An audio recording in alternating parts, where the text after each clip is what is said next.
And joining me now is Oliver Hartwich, Economic Professor with the Centre for Independent Studies in Sydney. Oliver Hartwich, welcome. Hi. What do you think about this proposal that Julia Gillard's putting forward now to increase funding or contributions to the IMF? Well, I would probably support that idea if it only worked, but it doesn't, because everything that the IMF has tried so far has failed spectacularly in Europe. They've been trying to get Greece back on track for the past 1.5 years, and it hasn't worked. And actually, even under the last plan that they put forward last week at the EU summit, Greece would still be bankrupt after 10 years. They are planning to have Greece at 120% debt to GDP by 2020, which basically means, effectively, they're still going to be bankrupt after all these years. So that'd be a waste of money as far as you're concerned? Probably, yes, because they have to find a different strategy, a sustainable strategy for Greece to get them back to growth, and whatever they have planned so far didn't work and won't work.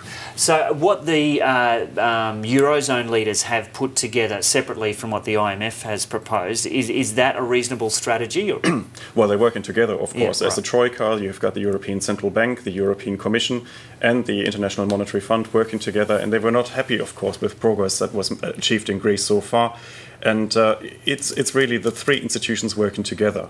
But there was so much optimism after that plan was reached last week. Was that was false hope? Absolutely, because it was a scam from the first day, really.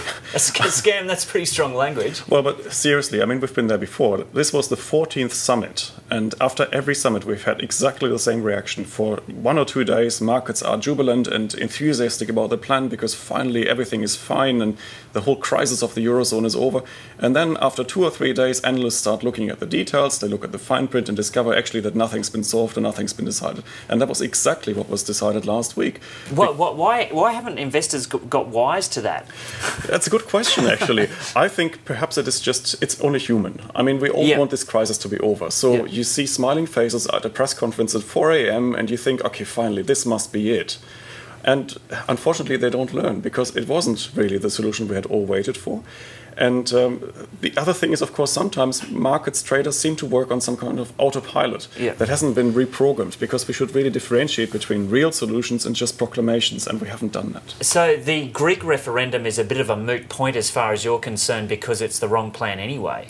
Well, the thing is, I think a Greek referendum probably makes sense, but they should have talked about this much earlier. I mean, you can't have a 6-day summit and then travel back to Athens, and after 2 days of thinking, okay, I've got a brilliant idea, now let's ask the people. He should have done that ages ago. I mean, the Greek Prime Minister is in a very difficult situation, of course. He has to convince his own people. He needs a strong mandate. He needs a strong backing for his austerity measures and for all the other plans.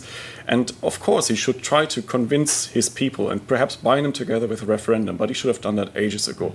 And now, after everything has been decided in Brussels, to turn back to his own people and say, okay, now I need your support, and basically put the whole operation on hold for 1 or 2 months, that's just irresponsible. So you've got very little optimism that this G20 summit will amount to much at all anyway. That's true, because the G20 originally was meant to kind of rubber stamp the EU's plans, but the plans the EU put forward are now not worth much anymore because we don't know whether we can rely on them. We have to wait until that Greek referendum. But even if the Greek referendum was to pass them, you don't think it's the right plan anyway? That's true. Right. So then what is the plan that the Eurozone leaders should be putting forward right now to properly address the crisis? Well, I think they have to be extremely realistic now, and that was missing from all the negotiations so far. A realistic plan would have to acknowledge that Greece is bankrupt, and we're not talking about voluntary haircuts or voluntary measures or voluntary recapitalizations. They've just got to cut it loose?